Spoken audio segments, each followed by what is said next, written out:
안주의 달콤함과 도태의 비수 베드로 후서와 예레미야를 따라 깨어남을 배우다. 안주와 도태는 한 몸의 두 그림자처럼 붙어 다닌다. 한쪽은 달콤하고 한쪽은 무딘 통증을 남긴다. 그러나 시간이 흐를수록 달콤함은 사라지고 통증만 남는다. 베드로 후서와 예레미야는 바로 이 지점에서 우리를 흔들어 깨운다.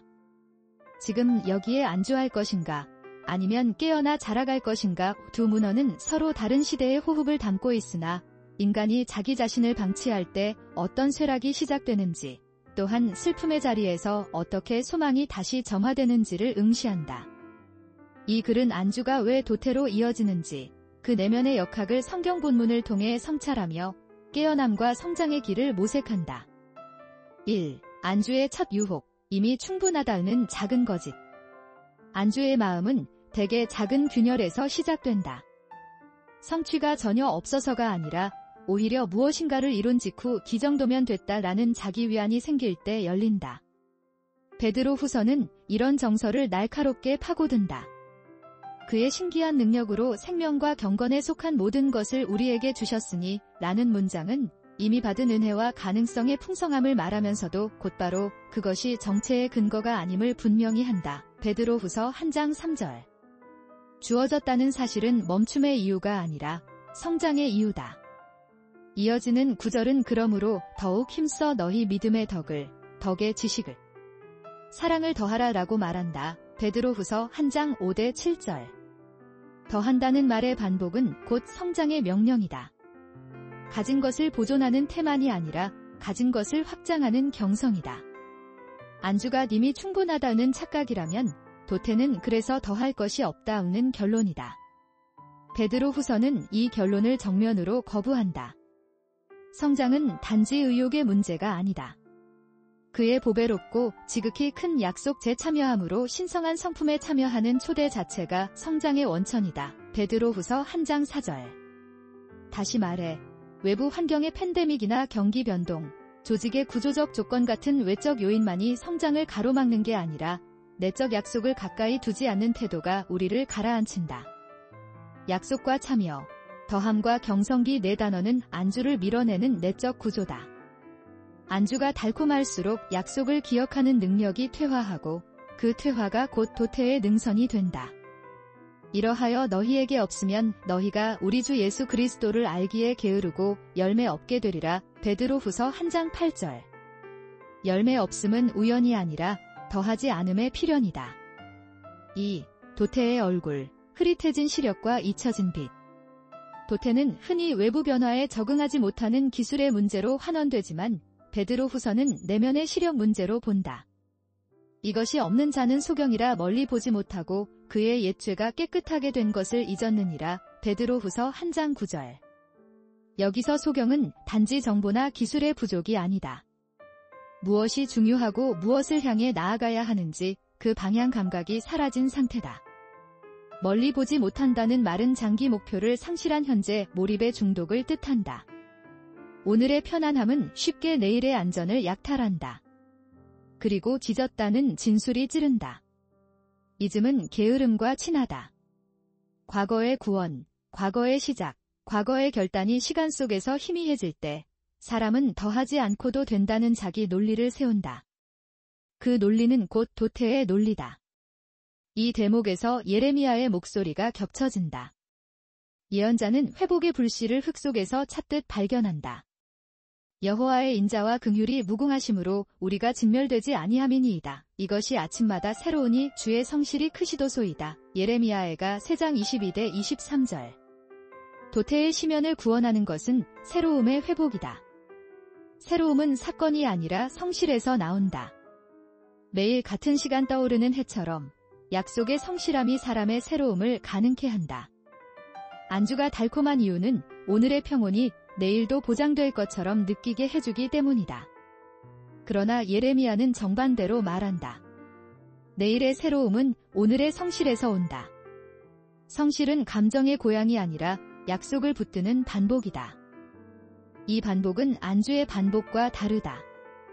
안주의 반복은 무감해지고 평평해지지만 성실의 반복은 새로워진다. 3.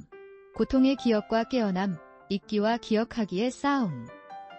예레미야는 고통을 직시한다.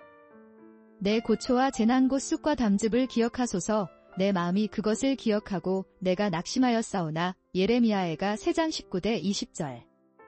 고통을 기억하는 일은 사람을 낙심으로 몰아넣을 수 있다. 그래서 많은 이들이 잊기를 선택한다. 그러나 잊음은 짧은 진통제다. 베드로 후서가 잊었다고 말할 때의 톤을 떠올려보면 잊음이야말로 도태의 관문임을 깨닫게 된다. 베드로 후서 1장 9절. 예레미야는 기억을 통과한다. 낙심의 문 앞에서 방향을 틀지 않는다. 그리고 낙심의 어둠 속에서 하나의 문장이 올라온다. 그런즉 내가 소망을 품었나이다. 예레미야애가 3장 21절. 고통의 기억과 소망의 발화가 한 문단 안에서 만난다. 잊어버리면 잠시 편해지지만 소망의 근거를 잃는다. 기억을 통과하면 아프지만 소망의 뿌리를 되찾는다. 안주가 잊음의 형태를 띠는 이유는 고통의 기억이 불편하기 때문이다. 그러나 성장의 사람은 그 불편함을 통과하여 소망을 다시 세운다. 이때 베드로 후서는 더하라는 명령을 반복한다. 베드로 후서 1장 5대 7절. 기억은 뿌리이고 더함은 줄기다. 기억이 없는 더함은 쉽게 방향을 잃고 과시가 된다. 더함이 없는 기억은 곧 퇴행이 된다. 기억과 더함은 함께 갈 때만 생명이 된다.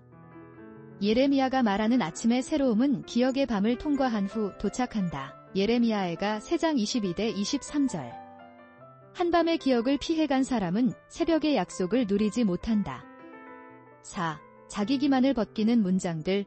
부르심과 택하심을 굳게 하라. 안주가 가장 교묘해지는 순간은 그럴듯한 명분을 입을 때다. 지금은 준비하는 때야. 충분히 자료를 모아야지. 완벽해지면 시작하자. 이 모든 명분은 일견 합리적이다.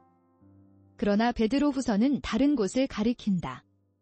그러므로 형제들아 더욱 힘써 너희 부르심과 택하심을 굳게 하라. 너희가 이것을 행한즉 언제든지 실족하지 아니하리라. 베드로 후서 1장 10절. 여기서 핵심은 완벽함이 아니라 굳셈이다. 굳게 한다는 것은 짐이 받은 것을 흔들리지 않게 만드는 행위다. 이 태도는 시작을 지연시키지 않는다. 받은 부르심을 생활의 구조로 고정하는 것이다. 정체성의 말뚝을 깊이 박을수록 실천의 방향은 뚜렷해진다. 안주는 방향을 흐리게 하고 흐릿함은 선택을 늦춘다. 선택의 지연은 결국 실족의 확률을 높인다. 반대로 굳게 하는 자는 언제든지 실족하지 않는다고 말한다. 베드로 후서 1장 10절. 이 대조는 무섭도록 분명하다. 예레미야는 굳게 함의 뿌리를 하나 더 밝혀준다. 사람이 여호와의 멍에를 젊었을 때에 매는 것이 좋으니라. 예레미야애가 3장 27절.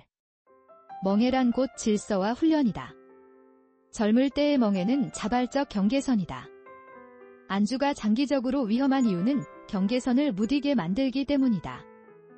해야 할 것과 하지 말아야 할 것, 오늘 기꺼이 감내할 수고와 내일 위해 미룰 유혹 사이의 경계가 흐려지면 사람은 정직하게 방향을 잃는다. 멍에는 무게이자 방향이다. 예레미야는 이 멍에가 때로 딥을 티끌에 대게까지 한다고 고백한다. 예레미야애가 3장 29절. 낮아짐은 굳게 함의 동반자다. 높아지려는 마음은 안주의 좋은 먹잇감이 된다. 반면 낮아짐은 매일의 성실을 붙들게 한다. 5. 성장을 생활화하는 작고 구체적인 길. 베드로 후서에 더하라는 명령은 추상적 구호가 아니다. 믿음의 덕을, 덕의 지식을, 지식의 절제를, 절제의 인내를, 인내의 경건을, 경건의 형제 우애를, 형제 우애의 사랑을 더하라. 베드로 후서 1장 5대 7절. 이 목록은 성장의 흐름을 보여준다. 믿음은 출발점이지만 덕에서 지식으로, 지식에서 절제로 흐르며 결국 사랑으로 완성된다. 이것은 성품의 사다리다. 각 단은 다음 단을 준비한다. 지식이 절제 없이 힘을 가지면 사람을 상하게 하고 절제가 인내로 이어지지 않으면 곧 포기하게 만든다. 경건은 고립된 고결함이 아니라 형제 우애와 사랑으로 외연을 넓힌다.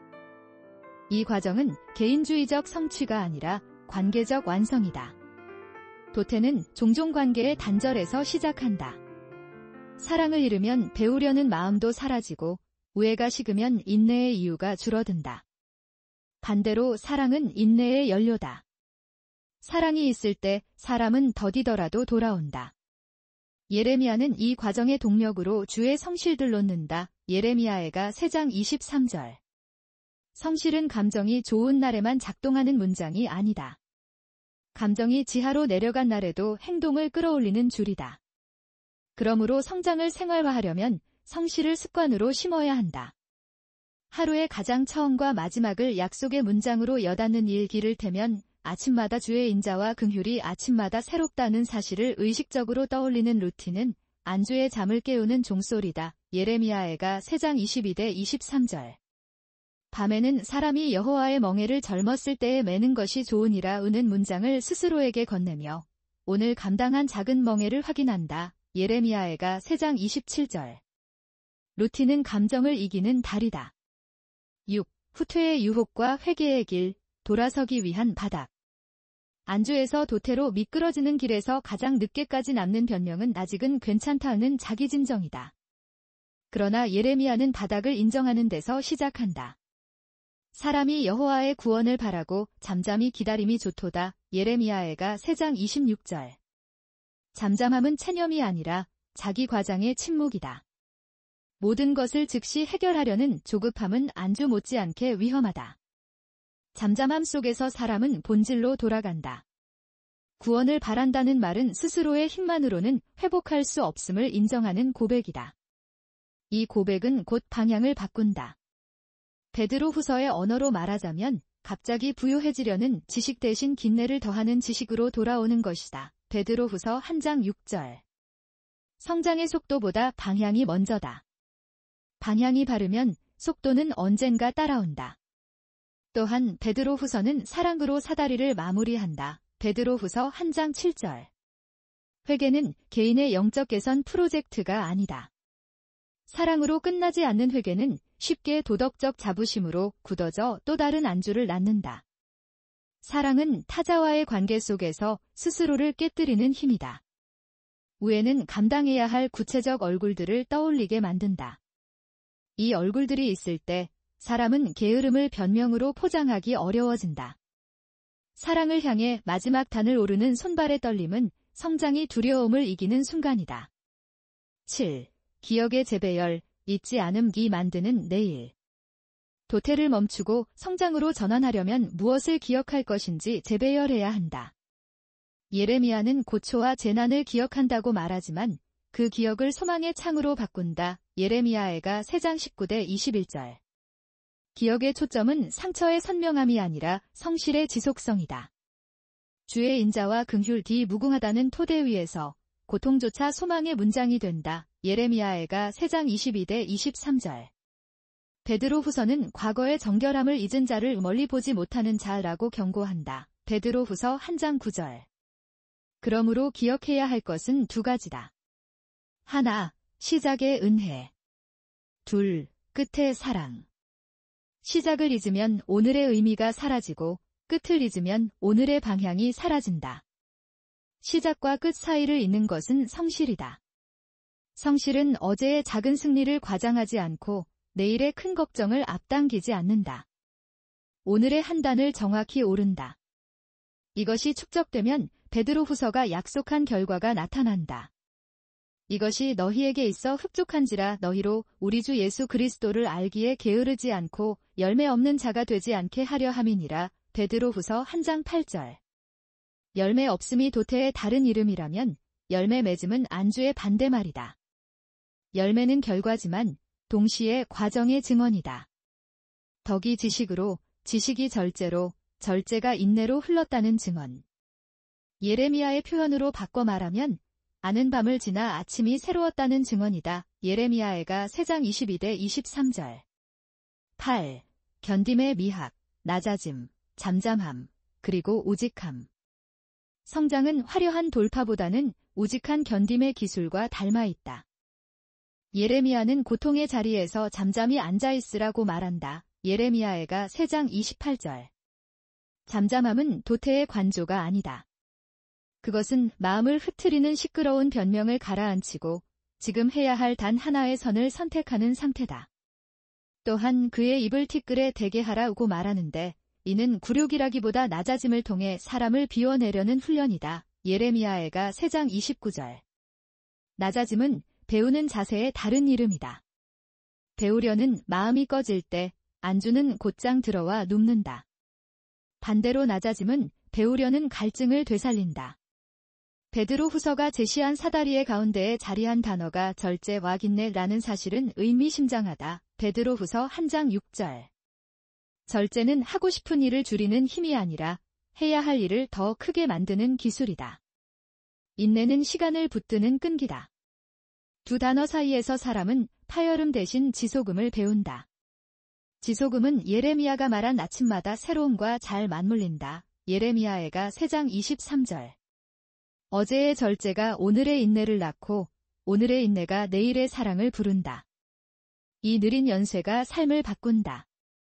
9. 끝에서 시작을 다시 풍성한 들어감을 향하여. 베드로 후서는 한 장의 결로를 장엄하게 닫는다. 이같이 하면 우리 주 곧 구주 예수 그리스도의 영원한 나라에 들어감을 넉넉히 너희에게 주시리라. 베드로 후서 1장 11절. 넉넉히라는 부사는 성장의 풍경을 묘사한다. 간신히 미끄러져 들어가는 출입이 아니라 넓고 밝은 들어감이다.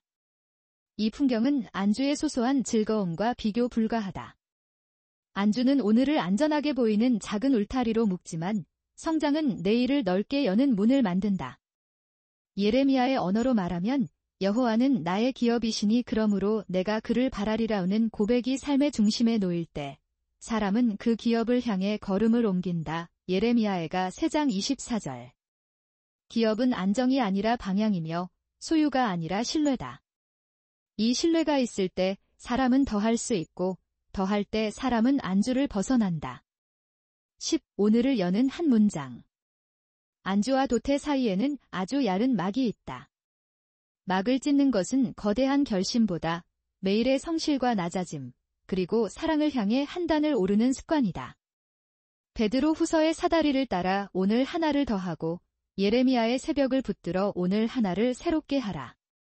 그의 인자와 긍휼이 무궁하다는 사실을 기억할 때 잊음이 길을 잃고 기억이 길을 낸다. 예레미야애가 3장 22대 23절.